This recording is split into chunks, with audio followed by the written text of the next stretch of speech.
Welcome to Ask Earl Anything. This is the show where your questions make the show. Without questions, there really isn't a show. These are questions that have come in since last May when we did the last Ask Earl Anything show. Now, what's been driving my online presence to talk and answer questions has been my new show, Hanging with the Hammer. It's a live streaming show that is on Saturdays, usually at 9 a.m. or 9:30, depending on the week. And it's a show where you guys ask questions and I answer them, and I bring guests on and all kinds of stuff. So this past weekend, we had drum covers by Bill showed up, and Tate Berkey showed up, and we talked about drum community. But as promised, on that show, I said it is time for another Ask Earl Anything, and that's what this show is going to be about. So most likely this will be replacing the live stream, but if it doesn't replace the live stream, I changed my mind, and I have prerogative. That's what I can do with this show. Ask Earl Anything has become a monthly show, something I do once a month, and I've been trying to use it as I'll put this in on those weeks where I don't want to do a live stream. Occasionally there's going to be times when I can't do a live stream. We will have some of that this summer. There'll be a few weeks where I can't do a live stream, and I'll probably pop in Ask Earl Anything. But to be consistent with my show, I've been doing at least one Ask Earl Anything since January of 2018. So with that, I need to do one in June. So there will be one released in June for sure. So I have some questions, and we're going to start with the earliest question, the last question to come in. I'm going to work my way back to the older questions. In no particular order. All these people are people I will shout out to too. Some of these are friends from years ago. The first one being Bill Morehouse.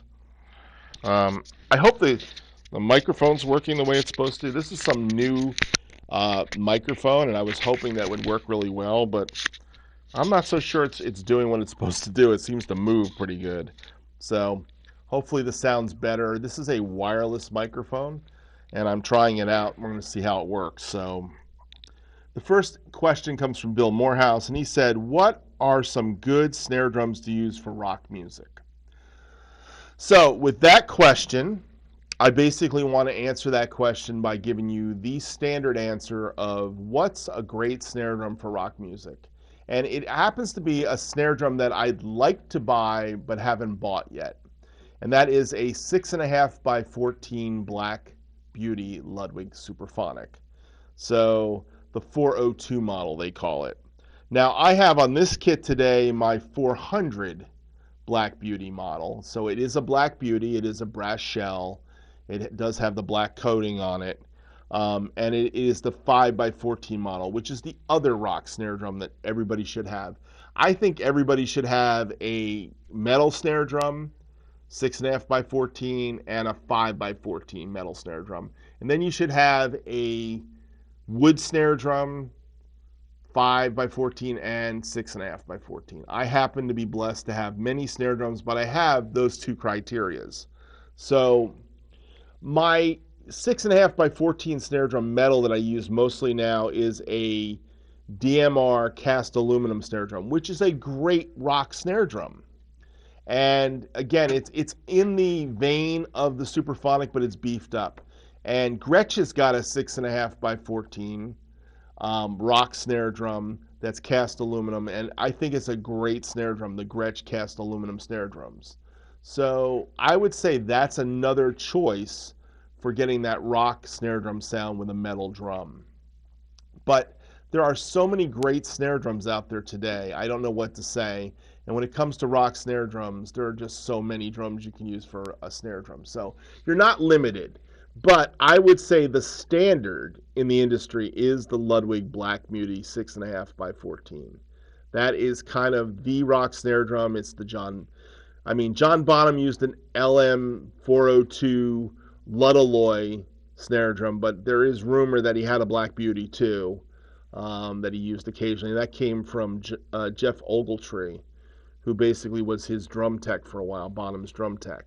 So that is the snare drum. Like when we talk about the rock snare drum, we usually talk about the 6.5 by 14 Ludwig, either Superphonic aluminum or Black Beauty, which is a brass shell snare drum. Those are really the standard rock drums. I mean, everybody from Charlie Watts to just about, Alex Van Halen has one, John Bonham. Matter of fact, when we talk about drummers that have created their own signature snare drums, be it Manu Katché, who played with Peter Gabriel all those years, he's got a Yamaha version of a Black Beauty, a 6.5 by 14, nickel over brass snare drum in Yamaha. That's the Manu Signature series. When we talk about the Paul Lime snare drum, which is probably more modeled after a Slingerland chrome over brass snare drum, was what he's told the story. But then again, it's chrome over brass, 6.5 by 14. When we talk about Kenny Aronoff has got his version of a Black Beauty in a Tama drum, which is a 6.5 by 14, nickel over brass drum with the engraving on it.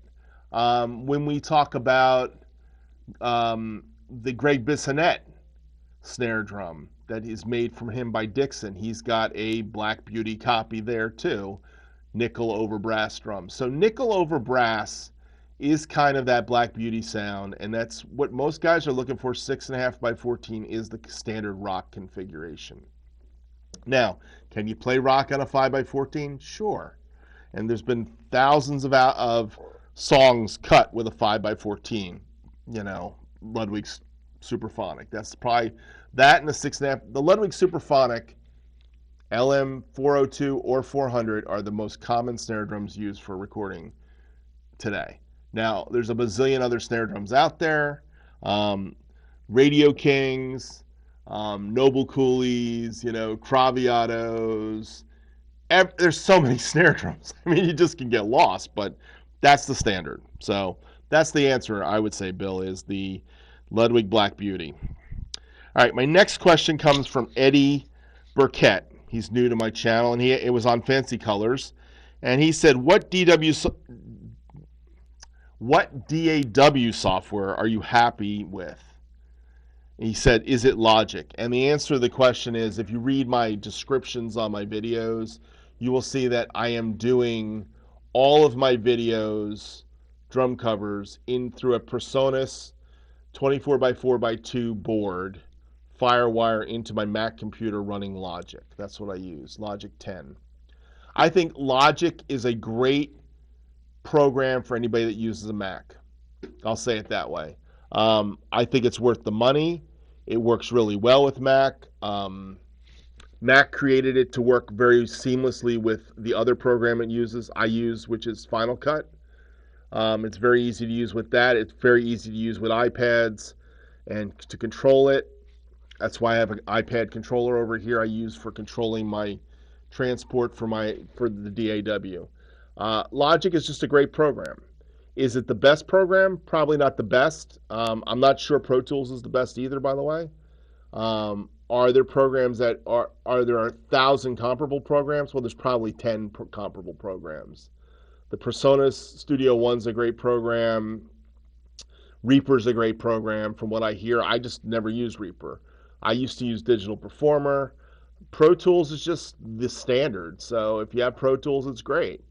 But if you're not running a professional studio, what do you need Pro Tools for? And if you're running a professional demo studio or your home studio, why not use Logic? Logic's just easier to use. It's easier than Pro Tools. And you can get the same sound. You can get a great interface like a Universal Audio Apollo or something and run it into Logic and it'll sound great.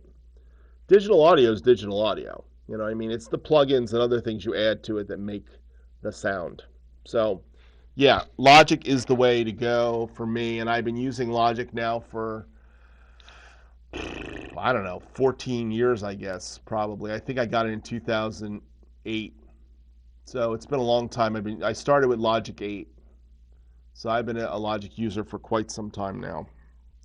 All right, my next question comes from Nick in the Box Drum Channel. Nick in the Box Drum Channel. And he says, great stuff. This was on another one of my covers. I'm not sure which one. To be honest, I take screenshots of my questions. And Nick says, how often a week How often a week do you practice on your kit? And the answer to that question is, I'm practicing more these days, believe it or not. One of the things I'm doing is practicing reading out of a book, practicing some hand exercises. A lot of times I'll practice basically doing things like I'll put a book up here and I'll put the click on and I'll just read the exercises.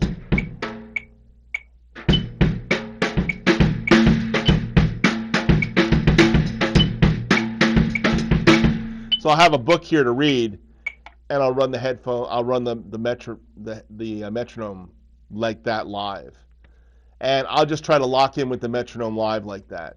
Where I used to not like to do that, but that's something I've been doing now for practicing in here for the last couple months, maybe a year. I don't know. It's been since COVID-ish. I started messing with the metronome here, and it's a great tool to have a metronome and just have some music in front of you. I use like Realistic Rock or the Funk Drummer's Workbook, or I'll play Advanced Techniques for the Modern Drummer, or I'll open up the Drummer's Cookbook.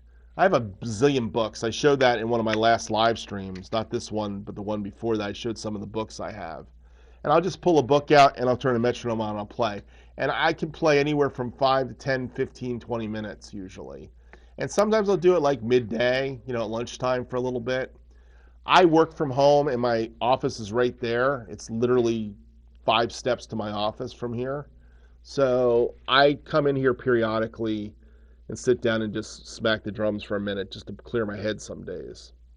It works for me. But I don't have a practice routine. I don't have a scheduled practice routine.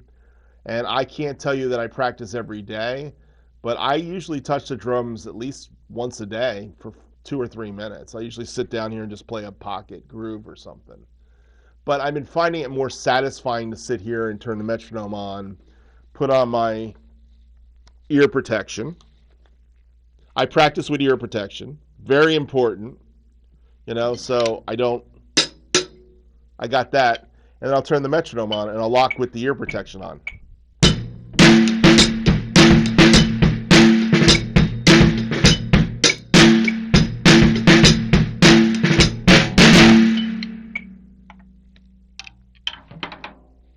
Anyhow, that's kind of my practice routine. Usually reading a book, turning on the metronome. I change the metronome tempos all the time too. Sometimes I'll, put a pad here. I don't work with a pad a lot, but unless I've got a lesson coming up, like with Sean Woodley, my student, then I'll actually do that. But I'm on the kit usually once a day. Now on the weekends I play a lot. So on the weekends is when I make covers, and I'll spend sometimes 7-8 hours in here on a weekend playing. I won't play the whole time. I'll be doing editing and studio stuff. But usually most covers I'll play somewhere between 15 and 60 minutes, depending on what I'm doing. And a lot of times it's just trying to get it right, so for me, what I consider right. So anyhow, that's that question. All right, so I got a couple more questions. Let's see the next question. This was Fly Me to the Moon by Diana Krall, and Mike Seibel, Seibel, Seibel, he said, cool tune. I was trying to see how you occasionally get a sizzle sound. It's around 30 on the in the video. Must be coming from the hi-hat if not fully closed. So one of my techniques I use with the hi-hat is this sound.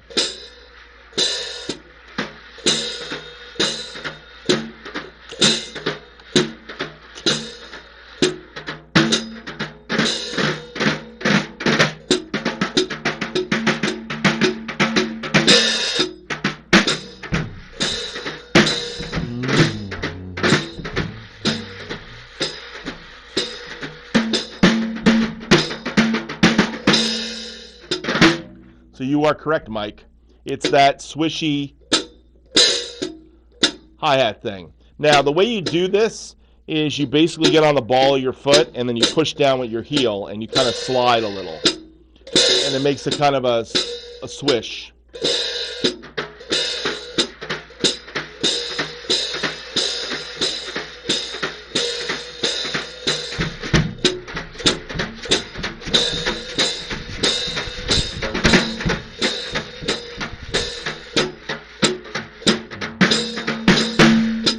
By the way, I do that almost like it's almost like a reflex for me. I do that in rock tunes too. Sometimes I'll be doing this kind of up and down motion in a tune, and then all of a sudden I'll just swish it. So it's kind of one of my little tricks that I do. It's actually almost a tick because it comes out erratically sometimes for me, and I go, oh, why did I do that? Why did I put that there? But it is something I do. Now, my hi-hat cymbals today are a 505 medium bottom cymbal over top of a 2000 Paiste Sound Edge hi-hat bottom. It's a nice sound. I've been using that now for about 4 weeks now, 3 or 4 weeks. Maybe 4 weeks, probably. So, all right, the next question is from Stuart Barrett Jr. Hi, Stuart. Nice to have you on the show today. And you asked a question. It says, let me ask you a question. What are the benefits of external preamps? Why wouldn't you just go straight into your Presonus? So one of the things, if you look in my descriptions of my drum covers, is it says, especially for this kit, it says overheads going into two J99 7-circle audio J99 preamps. Snare drum going into I believe it's a Neve N72 preamp, and the kick drum goes into an A12 preamp. And they are 4 preamps that I have that are outside of the Presonus board. And why do I use them? Because they sound great. When I was doing a lot of recording sessions, and whenever I do a recording session, I use those preamps over the board preamps. But I will tell you that my kit in the other room goes directly into the Presonus board. Overhead, snare drum, and kick, and it's fine. So the Presonus board is fine for what most drummers are going to need to do here on Drum Cover World. I just happen to have 4 pretty much boutique preamps that I use. So that's a decision of mine to use them. That was a worthwhile investment. I spent about $2,000 on the preamps. I actually sold my green Vistalite kit in 2000, I don't know, 8 or 9, I guess. 2008 or 9, I sold the green Vistalite kit, and I bought those preamps. I bought the first 2 preamps doing a recording session, a mixing session for a friend of mine, and then I bought the second 2 preamps to go in the box after I sold the green Vistalite kit. So I had a green Vistalite, Ludwig Vistalite kit, 8x12, 9x13, 16x16, 5x14, 14x22. Great kit. I bought it cheap. I bought it for $400 and I sold it for $1,600. So not a bad deal. And that's why I bought those preamps. But do you need preamps? No, you don't need them, but they're nice to have. And I would say that if I had a rack of those, I had 8 of those preamps, I would use every one of those every time. Because they do have a certain presence and gain structure and a character to them that just sound great. These overheads sound better because they're going through those preamps. My kick and my snare sounds better going through those preamps. So that's why I use them. But do you need them? No. It's just something I've grown to actually enjoy having. Next question is from AR Drummer, Adam. Nice to have you on the show. Adam, I'd love to have you on my live stream someday, so if you want to be on it, let me know someday. Question for the next show. Have you ever played a bell brass snare drum, and if so, do you think they are worth how much they cost? All right, that's a great question. I have not had a bell brass snare drum. I have wanted a bell brass snare drum for a long time. About 3 years ago, I almost bought a bell brass snare drum. I wish I had, because the one I was looking at was under $700. It was a Gretsch. And I just saw the same model going for $2,000 somewhere on eBay. So I think they're a little overpriced for sure right now, especially the Gretsch ones. I think they're all overpriced, to be honest. I think it's definitely worth $1,000 to $2,000. That, you know, the Tama ones, especially the old vintage ones, the ones that really look like bells, like bell brass. That's really, they're cool, but they're a great sounding drum. They weigh a ton. I don't know if it's the normal drum you want to take to a gig, but I know that they do sound great on certain recordings. And it is one of those drums you want to have if you're one of those collectors. You want to have a bell brass. So, would I like to have a bell brass? Yes. Do I want to spend $2,000 for a bell brass? No, and that's why I don't have one. But if I saw the right deal on one, I would get one. Now, if I'm going to get a bell brass, it has to be a 6.5 by 14. That's the only bell brass I want. So I want a deep rock bell brass snare drum. But right now, I would take a Black Beauty over that bell brass. So if I could find a Black Beauty for a decent price, I would take a Black Beauty over the bell brass right now. I think you can get what you need out of a Black Beauty, get that brass sound. But there is just something about those bell brasses that are really intriguing, and they sound great. So let's just put it as a bucket list item for me that someday maybe I'll get a bell brass. But if I could find a bell brass, I would buy one for the right price. But I agree with you; they are extremely expensive right now, and off the chain expensive. So I don't know if they're really worth the money that some of them are asking for it. So I guess that answers your question. My last question comes from Michael Perry, and the reason why I'm answering this question again, I did answer it on my live stream show, is Michael put this in for the May show in April, and I didn't answer the question. So I want to read his question. I didn't really read it, I don't believe. His question, and I read most, actually I can't even read all of it, but I'll read the gist of it and I'll answer it again. Or are there two questions here? I thought there was another question by Michael Perry. Let me go back. There's two questions from Michael Perry. I'll answer the first question first, then I'll answer the last question last. Does that make sense? I think it does. So he asked, this was on the Roger Hawkins Ask Earl Anything show in May. He asked this question. We're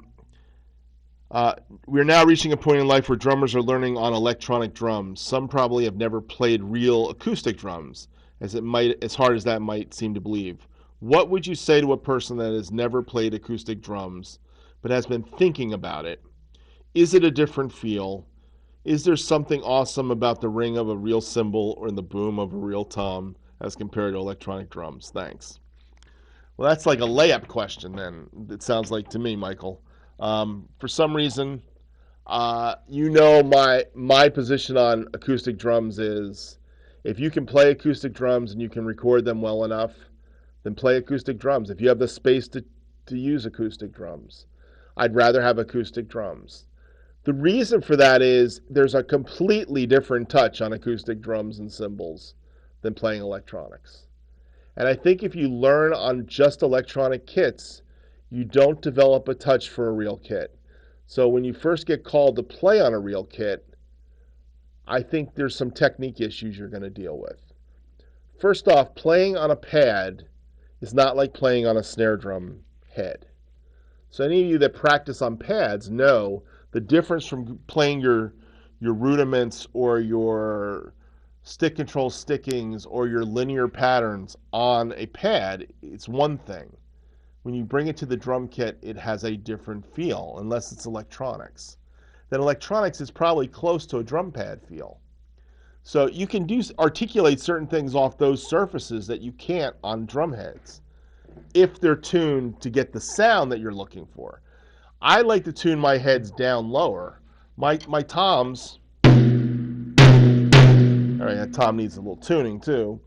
Can't believe I got through that last song with it, but for the most part, my toms are not too high pitched.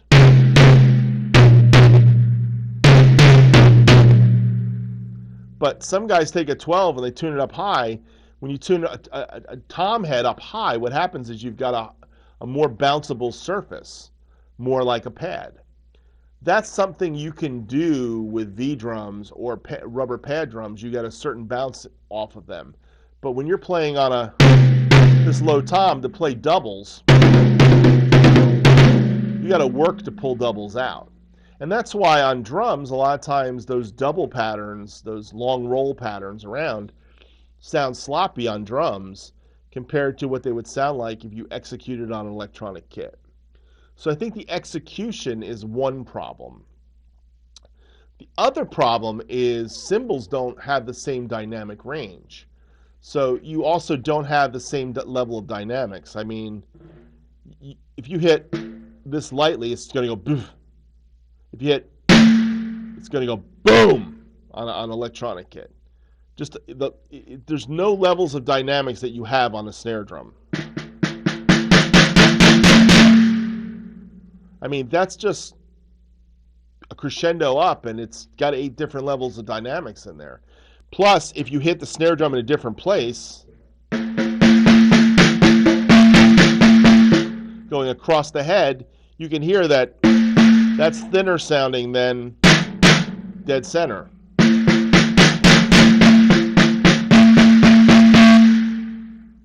Sometimes I'm getting my honking sound from hitting off to the side versus going dead center in the drum. Forget about muffling. When you muffle, that changes things. So what I'm trying to say to you is there are touch issues you're going to have going from electronics to acoustic drums. And those are they're going to be there. And so the best thing you could do is, if you're learning on electronic drums, is to also find a way to get to some acoustic drums occasionally, be it in school or wherever you're at. But I think that the idea of just being an electronic drummer is viable today. I just, as personally, think you're cheating yourself out of a different thing to play acoustic drums. Acoustic drums have an expression that electronic drums just don't have.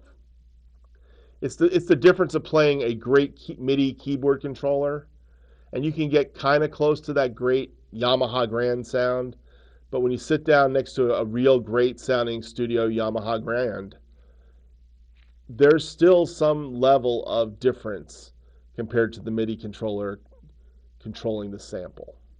So that's my thoughts on that particular topic. I don't think electronic drums are bad.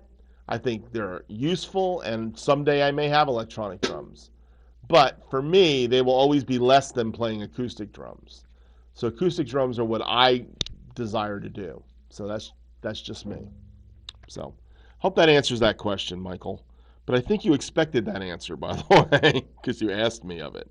And last question is the holdover question from Michael Perry from 2 months ago. And he basically said, after watching you perform all these years, I see your passion in drumming growing. I'm convinced that you could have gone completely professional. I know you've done albums, played weddings, churches, helped with projects, the like. Have a great studio. My question is, I know you decided to get married when you were young and you made other life choices, and I cut off the question, so I'm going to kind of paraphrase the question.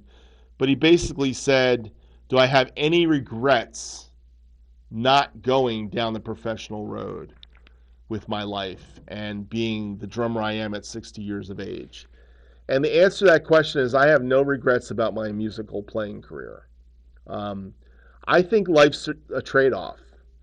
When you choose to walk through life with somebody else, like you get married to somebody, my wife explains marriage this way, and I agree with her.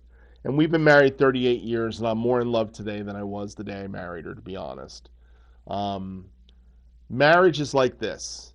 It's two people. This is what marriage should be, by the way. It should be two people that leave their path of being alone and being on a solo path, their life, choose to step onto a new path where they're together in life. So me going for what my passion is, like being a drummer, and by the way, I could have went down that path on this path because I did some things that almost pushed me on that path to being a professional musician. But some of the things that stopped me was the understanding of my responsibility to raise 3 kids. Because no longer when I got married was it Steph and me on the path. One day it became Steph, and by the way, when I got married, it wasn't Steph and me. It was Steph, me, and Bethany, are my daughter, who's now 41, okay? And she became my daughter the day I got married. She was 3 at the time. So I started with Bethany on the path. 11 months later, my son Matthew showed up, so I had two of us in the first year on the path, plus us. And then my little daughter Sandra showed up in 87, the year I got to go to Nashville and make a record. And I had 3 kids to think about as I had my opportunity to go professional. Do I have any regrets staying with my family? No. As life went on, having that family and being close to my kids and now close to my grandkids is so important to me in life. Being close to my in-law kids, the kids that I've drawn that are been married to my kids, and being in their life is so important to me. So no, there's no way I look it back in my life and say I didn't achieve something. I got my man cave officially before I was 40 in New Jersey. It wasn't really set up as well as it needed to be, but I started working on my man cave at 35, building a studio in my house. By 39, I had equipment and I had a studio. When I moved here to South Florida, especially Lake Worth in 2005, I was 45. This is where I really got my real studio that I have today. I've never thought anything less than of my studio. I've always felt like I've done exactly what I wanted to do. I've worked on albums and done all kinds of stuff. So I have no regrets. I have no regrets in my life. And I think that that's the only way to live life is without regrets. Now, I will say this. You want to choose the other path where you go down the road for yourself, it could be a lonely path. Or people could get hurt in the process. But those are choices of life that you make.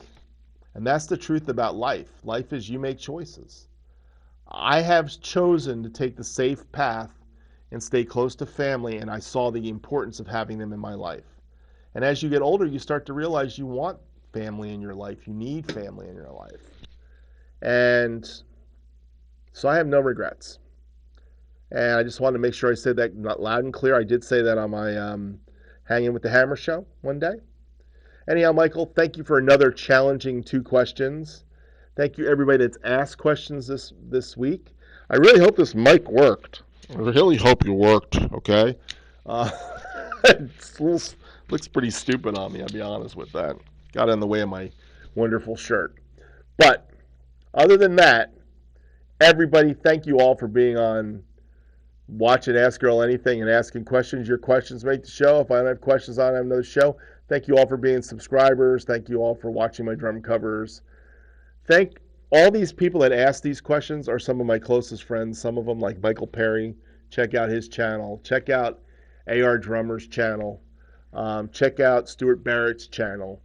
And I can go down. Some of these guys they all have channels and stuff. They ask these questions. Bill Morehouse's channel. Check these guys out. See what they're doing. Befriend them.